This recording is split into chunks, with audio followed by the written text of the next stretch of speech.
Então, quando nós olhamos para isso, há um exemplo na Escritura que para mim não pode ser ignorado, não pode ser negligenciado, que diz respeito a um dos reis de Judá, que é o rei Asa. No segundo livro de Crônicas, no capítulo 16, dos versículos 7 a 9, nós lemos assim: naquele tempo, o vidente Anani, vidente era a expressão usada para o profeta com o qual Deus falava por meio de visões. Naquele tempo, o vidente Anani foi falar com Asa, rei de Judá, e lhe disse: você confiou no rei da Síria e não confiou no Senhor seu Deus. Por isso o exército do rei da Síria escapou das suas mãos. Não é verdade que os etíopes e os líbios formavam um grande exército, com muitos carros de guerra e cavaleiros? Mas porque você confiou no Senhor, Ele os entregou nas suas mãos. Porque quanto ao Senhor, os seus olhos passam por toda a terra, para dar força, outra versão diz, para se mostrar forte, àqueles cujo coração é totalmente dele. Nisto você cometeu uma loucura. Por isso, de agora em diante, haverá guerras contra você. Deus está confrontando um cara que já havia confiado e já havia visto milagres. Os líbios e os etíopes se uniram numa guerra que parecia ser impossível de vencer contra o reino de Judá. Nessa época estamos falando do reino dividido, então as tribos de Judá e Benjamim formaram o reino do sul, enquanto as demais 10 das 12 tribos de Israel formaram o reino do norte, o reino de Israel. E nesse momento, quando ele tinha que enfrentar aquela multidão, aquele exército impossível de vencer, ele confiou em Deus e experimentou um livramento. No entanto, agora, por causa de uma outra circunstância muito menor, ele tenta resolver do seu jeito e da sua maneira. E na tentativa de se livrar de um inimigo, ele faz aliança com outro. E Deus está dizendo, porque você confiou nele, em vez de confiar em mim, você vai enfrentar guerras, você agiu loucamente. E outra, esse camarada com quem você está fazendo aliança para vencer esse, era um inimigo seu. Vocês se uniram para um inimigo em comum, mas agora você perdeu a bênção de vencê-lo, a provisão de vencê-lo que eu tinha para você.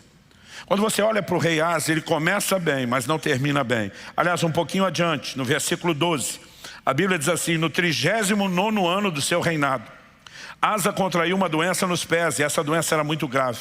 Porém, na sua enfermidade, ele não recorreu ao Senhor, mas confiou nos médicos. O problema não é fazer uso da medicina.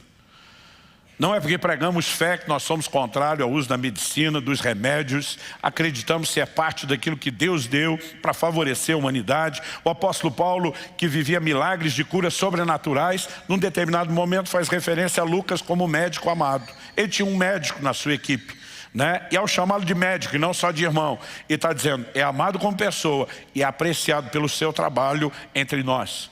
O problema é quando a pessoa confia em algo a ponto de deixar de confiar em Deus.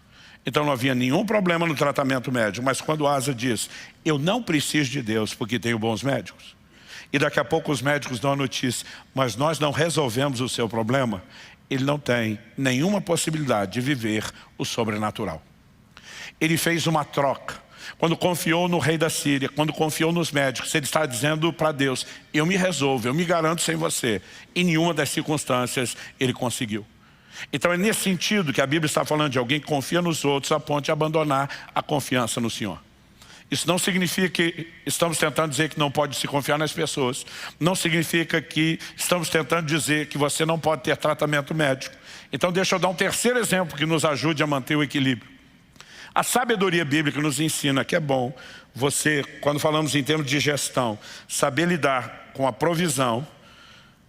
Quando eu falo provisão é o recurso esse que você vai literalmente provisionar, separá-lo. Para quê? Para quando tiver alguma necessidade você estar preparado para ela. Na revelação que Deus, por meio de José, deu ao faraó e diz, aproveita os 7 anos das vacas gordas de prosperidade, não para torrar e gastar tudo, mas para estocar. Porque quando vierem os anos de fome das vacas magras, você tem recurso, você tem provisão. Isso é sabedoria, é boa administração, é boa mordomia. Agora, a mesma Bíblia, em contrapartida, diz em 1 Timóteo, capítulo 6, verso 17, manda aos ricos desse mundo. Os ricos é a turma que tinha grana guardada, tinha provisão para enfrentar a dificuldade. Manda aos ricos desse mundo que não confiem na instabilidade das riquezas, mas em Deus. Qual a diferença? A diferença é que não é errado ter a provisão, errado é confiar nela. Paulo está dizendo isso é instável.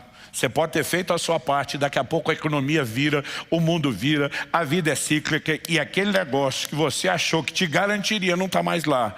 Então, faça a sua parte, mas não confia nisso. Confie em Deus. Quem está entendendo?